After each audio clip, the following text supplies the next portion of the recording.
Bonjour à tous et bienvenue dans ce nouvel épisode de Critique biaisée, l'apéroco, les recommandations de la semaine, enfin des 15 jours, parce qu'en fait tous les 15 jours on alterne un épisode plus long, on va dans les détails, et donc quelques recommandations par 3 compères de l'équipe de Critique biaisée. Et aujourd'hui justement ces compères, il y a une petite modification. Olivier, es-tu là?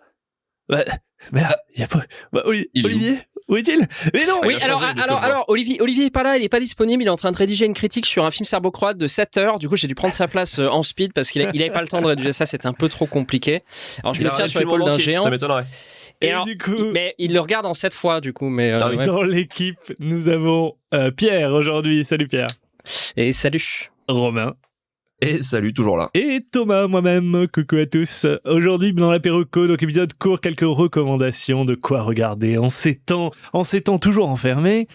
Pour ma part, je vais vous parler de Ragnarok, une série événement norvégo-danoise, incroyable, vous allez voir. Romain va nous parler de Nobody, et Pierre de la série Dota sur Netflix, qui est issue de jeux vidéo, et c'est un petit animé. Commençons par Pierre, si tu le veux bien. Allez, avec plaisir. C'est le bisutage. Très bien. Ça. Alors moi de base, je suis vachement preneur de tout ce qui est lore de jeux vidéo, etc. Du coup, j'étais vachement curieux. Même si en général, ces adaptations, elles sont pas toujours merveilleuses, mais à chaque fois, ça éveille ma curiosité. Et Dota, en plus, donc le truc s'appelle Dota Dragon's Blood, et c'est un animé qui reprend un peu les codes de la sauce japonaise, mais adapté très à l'européenne. Et j'étais agréablement surpris parce que j'avais peu d'attentes au final, parce que notamment récemment j'avais été déçu par une autre adaptation du genre sur cette fois Dragon's Dogma, qui avait été un échec monstrueux, alors que ce soit à côté animation, histoire, personnage, il y avait rien de bon là-dedans quoi. Et là vraiment c'était bien au-dessus de ce à quoi je m'attendais. J'étais vachement surpris par l'histoire, les personnages qui étaient un peu plus complexes que ce que je pensais, et ça m'a donné envie de voir une suite parce que c'est clairement une saison 1 et qui amène une suite potentielle intéressante. Les seuls problèmes peut-être que j'ai eu, c'est que c'était au final assez court et qui prenait pas tellement le temps d'amener les changements dans les relations des personnages, dans l'évolution de l'histoire. Ça allait peut-être un peu trop vite et t'avais du mal à voir les interactions comme crédibles dans le sens où les personnages qui venaient se rencontrer au bout d'un ou deux épisodes étaient les meilleurs amis du monde ou les pires ennemis, ou enfin ça allait trop vite et c'est un peu dommage. On aurait aimé qu'ils prennent un peu plus leur temps, mais malheureusement c'est pas le cas. Et ça parle de quoi? C'est quoi l'histoire? Parce que pour ceux qui connaissent pas Dota, etc., peut-être... alors, le pitch global de Dota, je le connais pas des masses. Là, ils explorent une espèce de relation bizarre avec deux dieux, dont un qui en aurait remplacé un autre, sauf que tu sais pas vraiment lequel est un FDP ou pas, quoi. Et c'est ça qui est intéressant, c'est que t'as du mal à situer la ligne de... c'est pas aussi manichéen qu'un Seigneur des Anneaux, quoi. Est-ce que je peux juste te couper, parce que pour les gens qui nous écoutent, le terme FDP... Fils de péripapéticienne, je crois que c'est dans ces eaux-là. Okay, parce que moi, pour éviter toute vulgarité, mais non, c'est ouais. Mais du coup, on a du mal à identifier les méchants clairement dans l'histoire. Enfin, il y en a qui sont assez obvious, mais pour le coup, pour ce que t'as en face de toi, c'est un peu plus complexe que ça, et notamment parce que dans le groupe de personnages que tu suis, il y en a un peu des deux camps. Et du coup, t'as un avis un peu global de la situation, donc c'est un peu intéressant comme approche.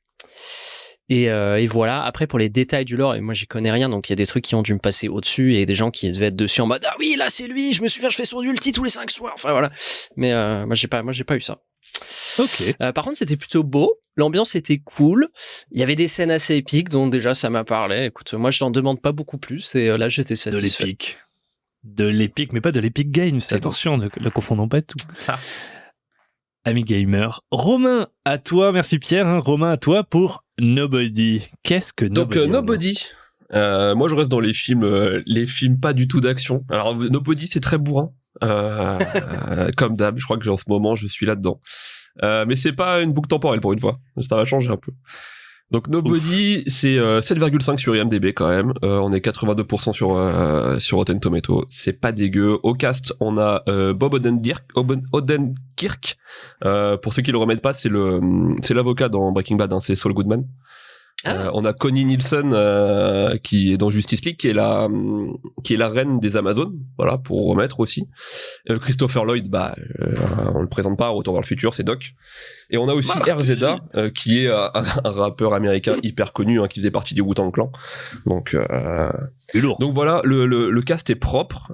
Au scénar, on a Derek Kolstad, qui a fait les John Wick en fait. C'est le scénariste de John Wick. Et vous allez voir qu'il y a des belles similitudes. En gros, on est sur du coup Bob là, donc qui s'appelle pas Bob dans la série, mais on le voit sur une petite routine, plan. On le voit tous les jours de la semaine assez rapidement, lundi, mardi. Donc bus, boulot, dodo. Littéralement c'est ça. Le mardi, il oublie de sortir les poubelles à chaque fois. Et bref, on voit ça pendant des semaines. On sent un mec plan au bout de sa vie. Vraiment, il fait que ça. On sent qu'il y a un truc bizarre, on sent qu'il est prêt à péter les plombs. On sait pas trop pourquoi, mais bon, bref.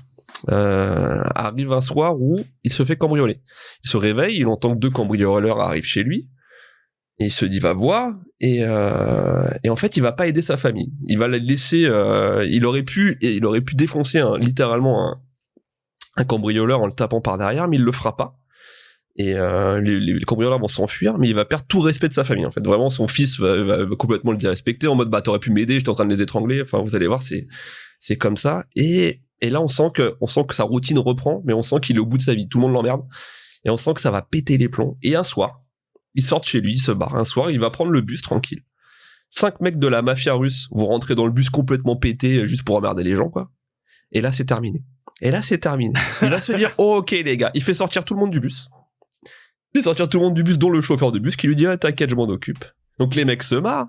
Ils sont 5 Russes à se marrer. C'est quoi ce gars de 55 ans là qui va nous faire chier, le vieux papy, casse-toi. Et il va tuer quasiment tout le monde. En gros, il va éclater les 5 qui vont tous se finir à l'hosto. Mais vraiment, il va les éclater, quoi. Donc, au final, on va comprendre plus tard. Vous allez voir que bon, il faisait partie d'un truc un peu secret de l'État. Et que bon, fallait pas le faire chier. Mais problème, dans l'état des 5 Russes, bah forcément, il a tapé le mauvais Russe, quoi, qui était le frère du plus gros mafieux de la ville, bien entendu, bien vénère.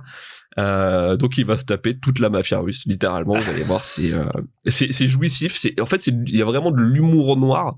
C'est vraiment excellent. Il y a vraiment un gros rapport à John Wick, hein, vraiment. Ouais, c'est un peu une parodie de John Wick, finalement. C'est la mafia russe qui l'emmerde, mais là, c'est lui qui va les faire chier. Ouais. Mais ça se sent dans le truc. Et je voulais faire un petit rapport avec le serpent. Les Russes sont vraiment russes. Donc, et ça, c'est des vrais acteurs russes. Donc, c'est ça, top. Les Russes sont vraiment, comme quoi, c'est faisable a priori. Hein, on va pas. A priori. Donc, pour la prod du serpent. Donc, alors, je vous le conseille. C'est pas très long, c'est 1h30, 1h40, et c'est bien tourné. J'ai trouvé ça vraiment propre, et c'est assez jouissif parce qu'on sent un mec qui pète les plombs, qui sort d'un truc secret de l'État, on sait pas d'où, complètement protégé, mais le mec n'existe pas, donc il est nobody littéralement. Et on va voir, voilà, vraiment le pétage de plomb. C'est fun, c'est vraiment très fun, et je vous le conseille. Ça a l'air détente, ça m'a donné envie. Je pense que pour éteindre le cerveau, prendre ça joue bien en plus. Il y a vraiment du John Wick. Hein, si vous avez apprécié John Wick, c'est vraiment le même principe. Hein, c'est vraiment le mec qui pète les plombs et qui défonce tout le monde, quoi. Donc, vous allez voir, c'est fun. Cool. Bah, merci pour cette dose d'action. Romain, tu me diras quand je sais pas, ça va en ce moment Ça va bien. Non, je vais prendre le bus ce soir, je vais réfléchir. Non, reste chez toi. Ne croise pas de Russes. Il n'y a pas beaucoup à Toulouse, mais quand même, fais attention. Ouais, ça va. Pour ma part, je vais vous parler du coup de Ragnarok. Alors, j'avais prévu un petit bruitage, mais bon, j'ai un peu la flemme, du coup, on va faire... C'est un bruit d'éclair. Ragnarok, c'est la fin du monde. C'est le combat entre les dieux et les géants. Alors, c'est dans la mythologie nordique, hein, ça promet. Bah, en fait, c'est vraiment la base de cette série, donc norvégienne de langue et de place, parce que ça se passe là-bas, et danoise de production, donc série nordique pur jus. Et ça nous plonge dans un petit village de l'ouest de la Norvège qui subit de plein fouet le changement climatique, avec notamment la fonte des glaces du méga glacier qui est derrière eux. D'ailleurs, c'est super charmant, ça m'a trop donné envie d'y aller. Arrive dans ce village une famille qui, suite à quelques drames familiaux, ça revient sur ses terres d'origine. En gros, le père est mort, et donc du coup, il décide de revenir là où la maman avait grandi pour travailler dans une usine, et donc du coup reconstruire une vie là-bas avec les enfants qui vont aller à l'école. En arrivant, il y a un changement très très étrange qui se fait sentir pour le jeune garçon qui s'appelle Magne. Prénom typiquement, alors c'est pas Magnus, hein, c'est Magne, qui semble développer d'étranges pouvoirs. Et en parallèle, on découvre que la ville est méga chelou, avec un chef d'entreprise qui a des allures un peu machiavéliques, très charismatique, qui se balade nu dans la montagne. Il y a des morts un peu chelous, des malades, des trucs un peu bizarres. Bon, qu'est-ce qu'il se passe? Et pourquoi Magne semble attiré par les éclairs? Et c'est ce que vous découvrirez dans cette série très sympathique. Alors ça demande bien quand même. Petit teasing, parce que les éclairs, vous vous doutez bien que Magne, Il y a un petit dieu qui s'appelle Thor, hein, pour ceux qui auraient vu les Marvel, mais pas que, hein, ceux qui connaissent la mythologie. Alors Magne et Thor, il y a un petit truc. Le mec qui se balade tout nu dans les montagnes, mais il a des allures un peu de géant. Autant vous dire que ça va se fighter. Alors, pour moi, ça devait être une teen movie. Quand je l'ai vu, j'avais vu Netflix me pousse beaucoup de trucs parce que je regarde beaucoup de contenu. Et du coup, je vois ce truc-là en teaser. Et je me dis, c'est quoi ce fuck et tout, je le discarde. Et quelques mois plus tard, Régis, qui est un fidèle auditeur de Critique Biaisée, me dit Thomas, faut que tu regardes. Franchement, c'est cool. Si tu perds au poker ce soir, tu regardes Ragnarok. Et j'ai perdu au poker. Chose assez exceptionnelle quand tu fais du poker contre Régis. Hein, généralement, tu gagnes. Mais bon, là, peut-être le destin. C'est vrai. Dit, regarde cette série. Et du coup, j'ai aimé. C'est rafraîchissant, au sens propre et figuré d'ailleurs, hein, parce que les contenus nordiques, j'adore ça. C'est super cool à chaque fois. Je trouve que c'est différent. La langue est super chouette. Je regarde tout en VO, même quand c'est des langues que je comprends pas. Et du coup, j'adore ces sonorités et tout. Et les paysages sont magnifiques. J'irais bien vivre avec eux. Il y a quelques longueurs. Mais il y a des trucs que j'aime dans les séries, c'est des décisions fortes. Donc du coup, il y a des personnages qui s'embrouillent, il y a des personnages qui meurent, il y a des trucs. Donc c'est réel, c'est irréversible. Et ça, je trouve, quand il y a des partis pris comme ça dans les séries, c'est annonciateur de bonnes choses. Graphiquement, c'est chouette aussi, c'est joli. La bande son est cool aussi, il y a des petites musiques, tu te mets dans l'ambiance. Donc autant image qu'audio, c'est cool. Du coup, c'est pas la série de l'année, mais c'est une bonne surprise. Donc rien que pour ça, merci Régis. Du coup, c'est que 6 épisodes pour la saison 1. Et il y a que 6 épisodes pour la saison 1 et il y a la saison 2 qui sort dans un mois. Donc allez-y, c'est rapido, ça te plonge dans un autre truc, ça te sort un petit peu de l'ordinaire, série norvégienne, production danoise, donc coolos. Franchement cool. Il y a un côté un peu American Gods ou pas? C'est le côté des dieux sur un truc moderne ou rien à voir? Non, parce que un tout petit peu, mais beaucoup moins travaillé. Justement, ce que j'ai aimé, c'est que c'est pas non plus obvious. Genre, là, Magne, c'est discret, on sait pas encore... on sait que, voilà, à la fin de la saison, je vais pas spoiler, mais tu vois le rapprochement avec les dieux nordiques. Avec Thor, mais c'est pas non plus, ils t'en foutent pas des couches, en mode, regarde, je suis la réincarnation, tu vois. Ouais, donc, c'est vrai que American God, c'est un peu vers exactement. le top. Après, moi, j'aime bien, mais... Ouais, c'est cool. Mais là, du coup, c'est un peu subtil. Et voilà, ça peut plaire ou pas plaire, justement, cette subtilité. Mais par contre, je suis surpris, parce que quand t'as dit que tu pensais que c'était un teen drama, je pensais que c'était ça qui allait te convaincre, moi, que c'était pour cette Je me suis dit, est-ce que c'est un Riverdale nordique? Alors, quelque part, je l'espérais.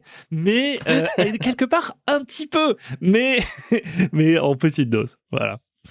Bon, voilà les amis pour cet épisode de l'Apéroco. J'espère que vous avez apprécié cet épisode. N'hésitez pas à nous le dire en commentaire avec 5 étoiles pour surtout ceci. N'hésitez pas à partager aussi. Nous allons faire des threads. Alors nous travaillons beaucoup sur les social media d'ailleurs avec Pierre et Romain qui animent extrêmement bien tant dans la répartie que dans les contenus. Pierre va faire un thread de cet Apéroco. Donc n'hésitez pas à le partager également à vous, à vos amis, à votre famille, à vos lointains cousins norvégiens et danois.